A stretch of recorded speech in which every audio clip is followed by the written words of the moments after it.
নমস্কার। আর দামোদর মাস তো শেষ, নিরামিষের পালাও শেষ। মানে অনেক ঝামেলা ছিল বাড়িতে, নিরামিষ আমিষ। আবার 2-4 দিন পছন্দ করে সবাই, তারপর আমার পছন্দ করে না, কিন্তু ওদেরকে আমি করে দিতাম মানে সমস্ত কিছু। মাছ বলো, মাংস, তারপরে ডিম এসব করে দিতাম, কিন্তু সেইভাবে তরিজুত করে করা হতো না।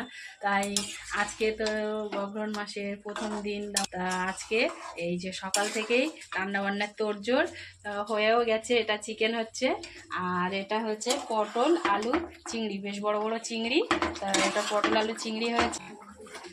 এটা লাল শাক হয়েছে, লাল শাক ভাজা। আর এটা হচ্ছে রাত্রেবেলা চিকেন পকোড়া হবে, মাখিয়ে রেখে দিয়েছি। আর সকালবেলা তো ডিম টোস্ট এটা ওটা খাওয়া হলো। তা সকাল থেকেই খুব তড়িজুড় করে রান্না বান্না হচ্ছে। এখনকার মতন এই পর্যন্ত, তারপর আবার খাওয়া।